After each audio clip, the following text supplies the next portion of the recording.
So I made a mistake here because the probability has to be a number between 0 and 1. And my mistake is the Excel command here should not be combina, it should be just combin. That actually gives the combination. I think combina gives the permutation, which we don't need. So if you change this to combin, then the answer would be 0.013885. And we're being asked to round to 5 decimal places. So if you just round to 5 decimal places, yeah, that's 5. So you have exactly the same answer here. So that's the first part. Now, this is for x equals 12. And in part B, it says the probability of getting 80% or better. So if you get 12 questions right, that's exactly 80%. So if you get 13 questions right, that's better. And if you get 14 questions right, even better. And let me just make this. And if you get all of them right, that's even better. So what I mean is you need to have at least 12 questions right. So you can get 12, 13, 14, or 15 right, and your score would be 80% or better. So what we need to do is calculate the probability of each x value and then add them all together.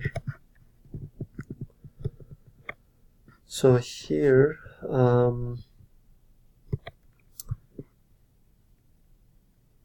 so this is P. I'm going to change this to x equals 12.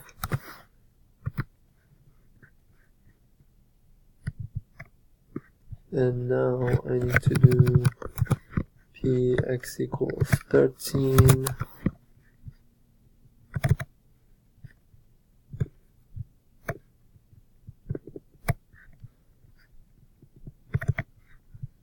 So Px equals 13 would be equals, again, combin.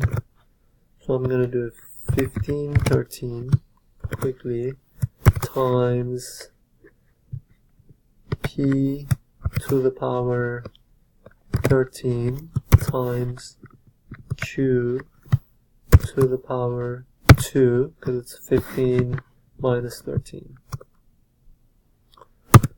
And that gives me the combination for the probability for getting 13 questions right. And then now I need to calculate Px equals 14, which would be combin 15, 14 times P to the power 14 times Q to the power 1, because it's 15 minus 14. So let's round it to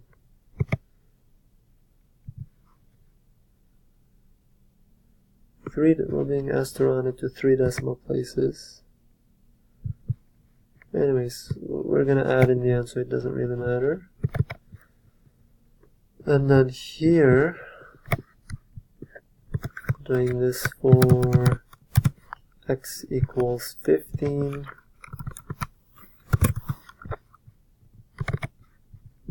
and that would be combin 15, 15 times 0.5 to the power 15 times 0.5 to the power 0.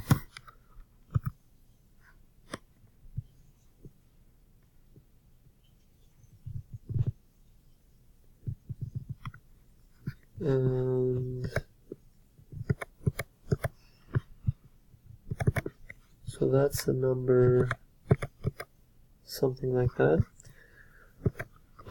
So the P at least 80% would be equal to adding all of these up. So getting 12 questions right, plus getting 13 questions right, plus getting 14, plus getting 15, and that's the answer. And we're being asked to round to 5 decimal places. So 5 decimal places would give us 1, 2, 3, 4, 5. So that's 0.01758, which is the right answer.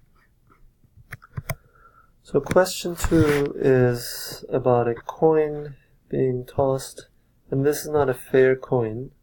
So the probability of getting a head is 5 over 6, which means the probability of getting tails would be 1 over 6.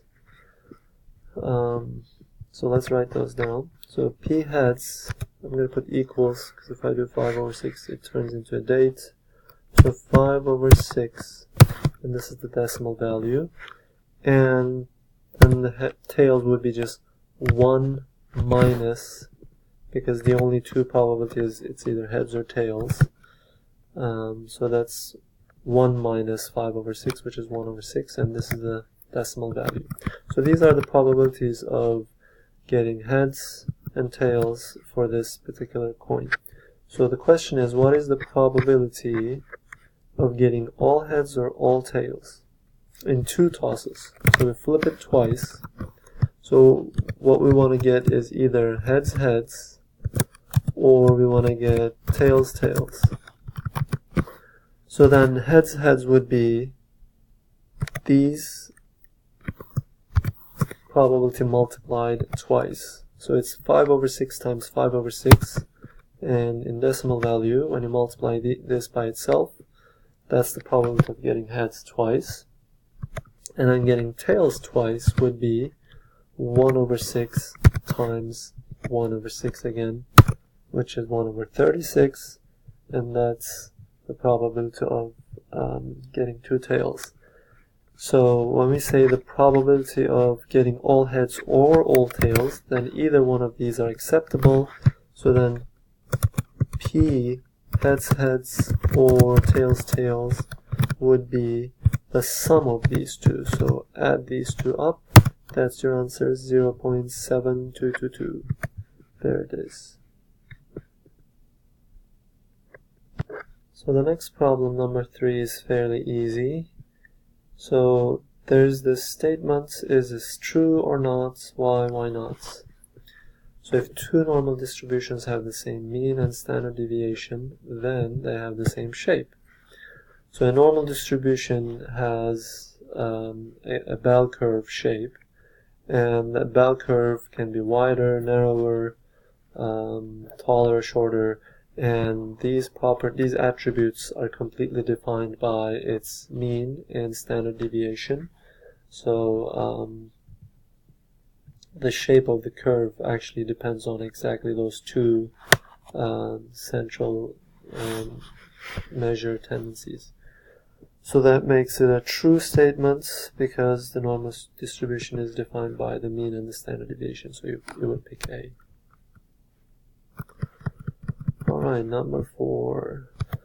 So in this question, there's the binomial distribution. Compute the mean and standard deviation if n equals 5 and p equals 1 over 5. So let's just figure out the distribution here.